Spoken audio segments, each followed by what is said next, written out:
गर्मियाँ इतनी हो रही हैं कि बाहर जाने का मन ही नहीं करता है, पर टेस्टी खाने का तो मन करता ही है। तो आज बनाएंगे एकदम कैफे स्टाइल गार्लिक ब्रेड, जो हम बनाएंगे कढ़ाई में बिना किसी माइक्रोवेव और ओवन के, बहुत ही आसान तरीके से। तो आप रेसिपी पूरी देखिएगा, सारे टिप्स एंड ट्रिक्स मैं इसमें आपको बताती जाऊंगी, जिससे आपकी भी जो गार्लिक ब्रेड है वो पहली बार में ही परफेक्ट बनेगी। तो आप रेसिपी पूरी देखिएगा। यहाँ पर हमें सबसे पहले एक बर्तन में लेना है हल्का गुनगुना पानी। पानी यहाँ पर आप ना बहुत ज़्यादा गर्म मत लीजिएगा, वरना जो ईस्ट है वो अच्छे से फर्मेंट नहीं हो पाएगा। अब इसमें डाल देंगे 2 टीस्पून शुगर। आप चाहें तो शुगर पाउडर भी यहाँ पर यूज़ कर सकते हैं, वो बहुत ही जल्दी घुल जाएगी। मैंने यहाँ पर इस तरह से शुगर डाली है और हल्के से इसे मिक्स कर दिया है। अब यहाँ पर 1 टीस्पून डालेंगे हम ईस्ट। इसको ना पानी में अच्छे से आप मिक्स कर लीजिएगा। एक बात यहाँ पर बहुत ज़रूरी है कि आप यहाँ पर जो पानी लें वो 1 कप से कम ही लीजिएगा। और अब इसको हम ढक कर साइड में रख देंगे जब तक ये अच्छे से फर्मेंट ना हो जाए। अब यहाँ पर एक हमें बड़ा सा बर्तन ले लेना है और उसमें लेंगे हम 2 कप भर के मैदा। तो यहाँ पर मैंने मैदे का यूज़ किया है, आप आटे का भी यूज़ कर सकते हैं। अब इसमें डालेंगे 1 टीस्पून ऑरिगेनो, 1 टीस्पून गार्लिक और हाफ टी स्पून डालेंगे यहाँ पर नमक। अब चेक कर लेते हैं जो हमने ईस्ट को फर्मेंट होने के लिए रखा था। तो यहाँ पर ईस्ट भी बहुत ही अच्छे से फूल चुका है। अगर आपका ईस्ट इस तरह से फर्मेंट नहीं हुआ है, ऊपर मतलब जैसे झाग आ जाते हैं ना, अगर वैसे नहीं आए तो समझ लीजिएगा जो आपका ईस्ट है वो डेड हो चुका है। तो फिर आप उस तरह की ईस्ट का यूज़ मत करिएगा, वरना आपका जो डो है वो अच्छे से फर्मेंट नहीं होगा। और अब मैंने यहाँ पर डो के अंदर डाल दिया है 2 टेबलस्पून ऑयल, और अब जो हमने ईस्ट फर्मेंट करा था वो यहाँ पर डाल देंगे। तो यहाँ पर आप ध्यान रखिएगा, जो ये आप डो लगाएंगे वो बहुत ही सॉफ्ट लगाकर तैयार करना है, क्योंकि जो हमारी ब्रेड बनेगी वो तभी अच्छी बनेगी जब डो इसका अच्छा बनेगा। तो इस तरह से आप अच्छे से इसे मिक्स करते हुए इसका एक सॉफ्ट डो लगाकर तैयार कर लीजिएगा। तो आप यहाँ पर देख रहे हैं ये डो कितना सॉफ्ट है। इस समय आपको भी यहाँ पर इसी तरह का डो लगाकर तैयार करना है। अगर आपके हाथों में ये चिपक रहा हो तो थोड़ा सा आप तेल लगा लीजिएगा हाथों में, और इस तरह से आप इसको राउंड करते हुए पीछे की तरफ टक करते जाइए और इस तरह से हल्का सा इसे स्मूथ कर लीजिएगा।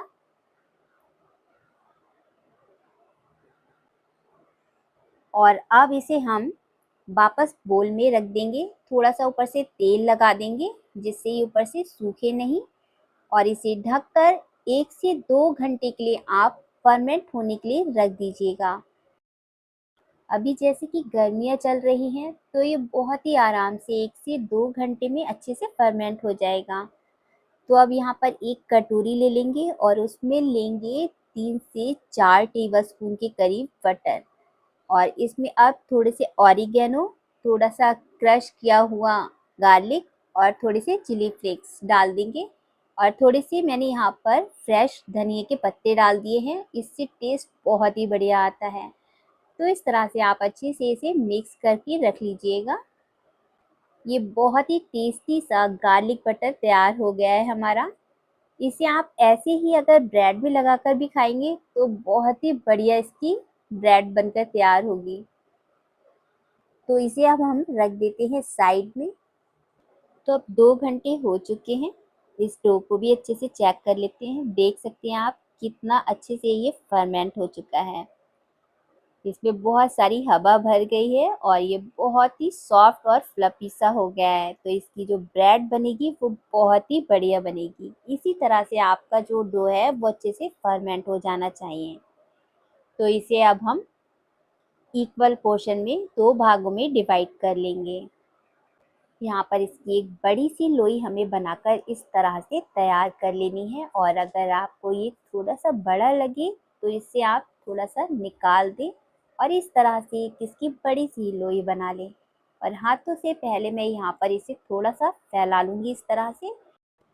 अब मैं यहाँ पर इसे एक पटे पर थोड़ा सा सूखा आटा लगाकर, क्योंकि ये थोड़ा सॉफ्ट ज़्यादा है तो ये चिपके ना, यहाँ पर मैं थोड़ा सा आटा या मैदा कुछ भी आप ले सकते हैं, उसे लेकर अच्छे से इसे दोनों साइड लगाकर, और अब आप इसे हाथों से पहले थोड़ा सा फैला लें जिससे ये इजीली बिल जाएगा। तो इस तरह से मैंने हाथों से पहले टैप करते हुए फैला लिया है, और अब इसे हल्के से बेलन चलाते हुए हमें बड़ा कर लेना है। जैसे हम बड़ी सी एक रोटी बनाते हैं, सेम वैसे ही यहाँ पर हमें इसे बेल लेना है। बहुत ज़्यादा यहाँ पर आपको इसे पतला नहीं करना है, इस तरह से आपको बेलकर इसे तैयार कर लेना है। और जो हमने गार्लिक बटर बनाया था ना, अब यहाँ पर हम उसे ब्रश की सहायता से सब तरफ फैला देंगे। आप ध्यान रखिएगा गार्लिक बटर लगाते समय आप किनारों पे बिल्कुल भी ना लगाएं, क्योंकि जब हम इसे फोल्ड करेंगे तो फिर ये अच्छे से चिपकेगी नहीं। और यहाँ पर मैंने थोड़ी सी कॉर्न ले ली है बॉईल करके। आप चाहें तो यहाँ पर थोड़ी सी वेजिटेबल भी यूज़ कर सकते हैं, या फिर सिर्फ चीज़ से भी इसे बना सकते हैं। मेरे पास थोड़े से कॉर्न पड़े थे बॉईल करे हुए, वो मैंने यहाँ पर यूज़ कर लिए हैं। तो इस तरह से मैंने कॉर्न, थोड़ा सा चीज़, फिर थोड़े से कॉर्न और थोड़ा सा चीज़ रखकर अच्छे से इसे सेट कर दिया है। यहाँ पर थोड़ा सा मैं यहाँ पर एक्स्ट्रा चीज़ यूज़ कर रही हूँ, तो यहाँ पर मैंने थोड़े से चीज़ स्लाइस ये ले लिए हैं, इसको भी मैंने यहाँ पर रख दिया है। और अब हम दूसरी साइड से इसे अच्छे से फोल्ड कर लेंगे। यहाँ पर आप अच्छे से ध्यान रखिएगा, जो हम ये फोल्ड कर रहे हैं उसे बहुत ही अच्छे से आप सील कर दें हाथों की सहायता से, इस तरह से दबाते हुए। अगर आपने यहाँ पर किनारों पे जो बटर लगा दिया तो आपका जो ये अच्छे से सील नहीं होगा गार्लिक बटर, और जब हम इसे बेक करेंगे तो जो हमारा चीज़ है वो बाहर निकल जाएगा। तो मैंने इसे अच्छे से सील कर दिया है, और अब इसके ऊपर थोड़ा सा गार्लिक बटर हम ब्रश कर देंगे, जिससे टेस्ट तो अच्छा आएगा ही, और जो हमारी ब्रेड है वो भी सूखी नहीं होगी। तो मैंने इसे और भी अच्छे से सील करने के लिए यहाँ पर एक फोक का यूज़ किया है, जिससे जो चीज़ है हमारा वो निकलने के चांसेस बिल्कुल भी ना रहें। तो इस तरह से आप एक बढ़िया सी गार्लिक ब्रेड बनाकर तैयार कर लेंगे। मैंने यहाँ पर कढ़ाई को ना पहले से ही गर्म होने के लिए रख दिया था, और उस पे एक प्लेट रख दी थी, उसके ऊपर मैंने ना अच्छे से तेल लगा दिया था, जिससे जो हमारी गार्लिक ब्रेड है वो बिल्कुल भी चिपके नहीं। और हाँ, यहाँ पर मैं ये जो हमारे डोमिनोज वाली जो ब्रेड होती है उस पे निशान होते हैं बने हुए चाकू से, वो मैं बनाना भूल गई थी, तो मैं यहाँ पर इसी समय बना रही हूँ। इस तरह से आप कट के निशान ज़रूर से लगा लीजिएगा। तो मैं यहाँ पर एक साथ 2 ब्रेड बेक करूँगी। अगर आपका बर्तन छोटा है तो आप यहाँ पर एक ही ब्रेड एक बार में बेक कर लीजिएगा, और इसे अब हमें 20 से 25 मिनट के लिए अच्छे से बेक करना है। आप बीच में इसे चेक करके देख लीजिएगा, अगर आपकी जो ब्रेड है वो अच्छे से बेक ना हो तो आप थोड़ी देर उसे और अच्छे से बेक कर लीजिएगा। तो लीजिए, हमारी ये गार्लिक ब्रेड बनकर तैयार है, एकदम डोमिनोज स्टाइल। तो कैसी लगी आपको ये रेसिपी? बिना बाहर जाए गर्मियों में हमने बहुत ही टेस्टी सी और आसान तरीके से एकदम डोमिनोज स्टाइल ये गार्लिक ब्रेड घर पर ही बनाकर तैयार कर ली है।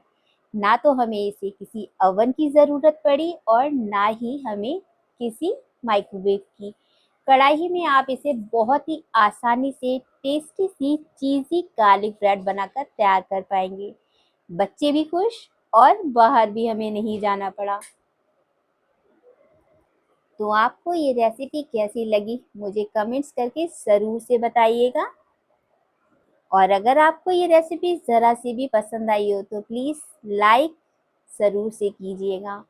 और अगर आप इसे जब बनाकर ट्राई करें ना तो मुझे कमेंट्स करके ज़रूर से बताइएगा कि आपकी ये रेसिपी कैसी बनी। अगर आप मेरे इस चैनल पर पहली बार आए हैं तो सब्सक्राइब करना मत भूलिएगा। साथ ही में जो बेल आइकन का बटन है उसे भी आप ज़रूर से दबाइएगा, जिससे मेरे नए वीडियो की नोटिफिकेशन सबसे पहले आप तक पहुंचे। तो अब से जब भी आपका टेस्टी सा बाहर का कुछ खाने का मन करे तो आप घर पर ये बहुत ही आसानी से चीज़ी गार्लिक ब्रेड बना पाएंगे, जो एकदम बाहर जैसी होगी। तो यहाँ पर मैं आपको तोड़कर भी दिखा रही हूँ कितनी बढ़िया ये बनकर तैयार हुई है। हमने इसमें मोज़रेला चीज़ और जो हमने स्लाइस वाला यूज़ किया है उससे बहुत ही अच्छा जो ये चीज़ पुल आ रहा है, देख सकते हैं आप कितना बढ़िया ये बना है। एकदम चीज़ी कॉर्न गार्लिक ब्रेड बहुत ही टेस्टी बनकर ये तैयार हुई है। ऊपर से ये क्रिस्पी है, अंदर से सॉफ्ट। आप भी अगर इस तरह से बनाएंगे तो आपकी भी ये चीज़ कॉर्न गार्लिक ब्रेड बहुत ही बढ़िया बनकर तैयार होगी। अब इसे बनाने के लिए ना ही हमें ओवन माइक्रोवेव की ज़रूरत है, कढ़ाई में ही आप इसे बहुत ही आसानी से बना पाएंगे, एकदम रेस्टोरेंट स्टाइल। वीडियो यहाँ तक देखने के लिए और अपना कीमती समय देने के लिए आप सभी का बहुत बहुत धन्यवाद। मिलते हैं अगली रेसिपी में।